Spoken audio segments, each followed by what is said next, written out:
दोस्तों, आज 9 अगस्त है, बरोज़ इतवार। आज का दिन हम लोगों के लिए बहुत ही ख़ास दिन है। 2 साल पहले 9 अगस्त को जो हादसा हुआ था, वो हादसा आज भी हमें याद है। मैं शबनम परवीन, मैं आपके सामने हाजिर हूँ, आपकी आवाज़ जनता की आवाज़।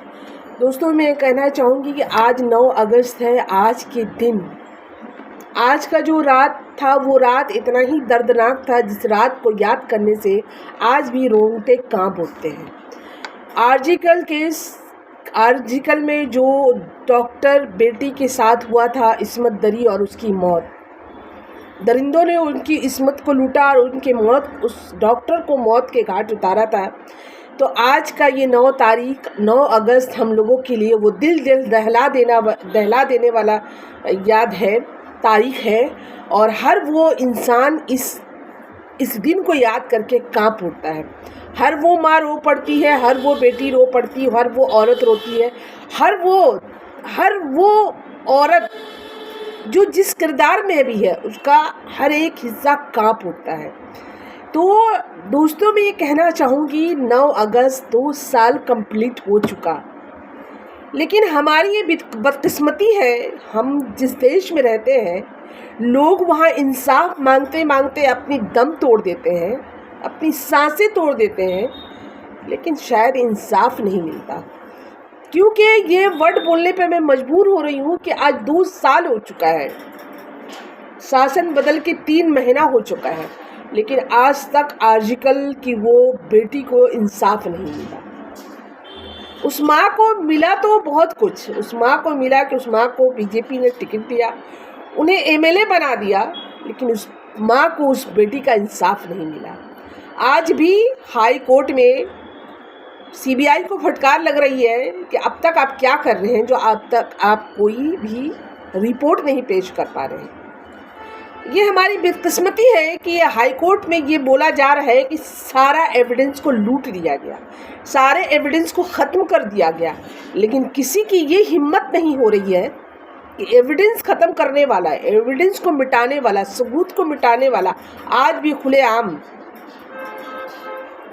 बंगाल में है, बंगाल में बैठा है। पुलिस वाला हो, हॉस्पिटल के लोग हो, डॉक्टर्स हो, जिन लोगों ने इस एविडेंस को, इस सबूत को मिटाने में, इसको लूटने में, इसको ख़त्म करने में जो किरदार अदा किया था, आज भी वो है।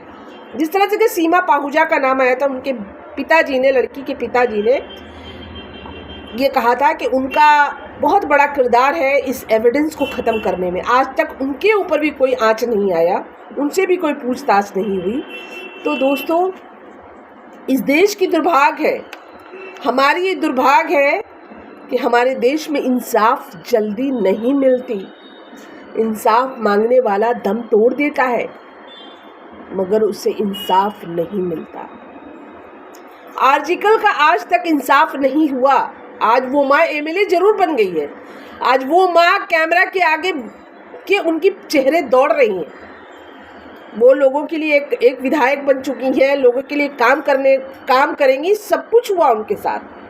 लेकिन उन्होंने जो ज़बानी कहा था कि शायद हमारे पास ताकत नहीं, इसलिए हमारी बेटी को इंसाफ नहीं मिला, आज मैं उनसे सवाल करना चाहूँगी, मैं उनसे पूछना चाहूँगी कि डबल इंजन की सरकार तब्दील हो गई है, 3 महीना हो चुका, लेकिन अब तक आप आर्जिकल की वो मासूम बेटी को, उस डॉक्टर को इंसाफ नहीं मिला। उस माँ से मैं पूछना चाहती हूँ कि आज तक आपकी बेटी को इंसाफ नहीं मिला। आपको एक मुकाम मिल गया है, आपको एक दर्जा मिल गया, आप एक एमएलए बन चुकी हैं, आप जो है एमएलए बन चुकी हैं, आपको हर कुछ मिल गया है, वो शोहरत, वो इज्जत, वो मीडिया में आपकी चेहरे देखी जा रही है, लेकिन आपकी बेटी को आज तक वो इंसाफ नहीं मिला। तो आप समझ लीजिए कि इस देश में आपके पास पावर हो जाए, आपके पास कुछ भी हो जाए, लेकिन इंसाफ नहीं मिल पाता। कामदूनी को याद कीजिए, पाकिस्तान को याद कीजिए कि कामदूनी के 10 साल के बाद भी उनके मुजरिमों को रिहा कर दिया गया। और आर्जिकल केस में जिन लोगों ने एविडेंस को लूटा है, जिन लोगों ने सबूत को मिटाया है, आज तक उनके ऊपर उंगलियां नहीं उठ रही है। तो मैं अभया की माँ से पूछना चाहूँगी, आर्जिकल की उस डॉक्टर बेटी की माँ से मैं पूछना चाहती हूँ कि अब क्यों देर हो रहा है। आपने कहा था ममता की गद्दी को मैं हिला दी, लोगों ने ममता की गद्दी को हिला दिया, ममता की चेयर को छीन लिया, ममता की कुर्सी को हिला दी, उसको मैंने उसको ज़मीन, उसको अपनी जो सीट थी, जो अपनी ज़मीन, उनको नहीं बचाने दिया लोगों ने। अवाम ने सबक सिखाया, लेकिन इस देश की कानून में अब तक अभया को इंसाफ नहीं मिल पाया। सीबीआई अब तक पेश नहीं कर पाई अभया की इंसाफ की कोई भी ऐसी रिपोर्ट नहीं पेश कर पाई अदालत के सामने जिससे अभया को इंसाफ मिला। तो उस माँ को क्या मिला? उस माँ को मिला एमएलए का टिकट मिला। उस माँ को पब्लिक ने अपने दम से, अपने जोर से, अपने ताकत से, अपने जुनून में, अभया को इंसाफ दिलाने के जुनून में उस माँ को एमएलए बना दिया, पब्लिक के हाथ में जो कुछ था। लेकिन आज अभया को इंसाफ नहीं मिला। दोस्तों, मैं अपनी बातों को ख़त्म कर रही हूँ। ये 9 अगस्त, ये वो मनहूस दिन है, ये मनहूस रात है जिस दिन हमारी उस बेटी की इज्जत को तार तार किया गया था, उसके जिस्म को टुकड़े टुकड़े कर दिया गया था, जिसमें कि हर हिस्सों को तोड़ दिया गया था। ये बहुत ही अफसोस और ख़तरनाक दिन है। दोस्तों, मैं अपनी बातों को ख़त्म कर रही हूँ। अल्लाह हाफिज़।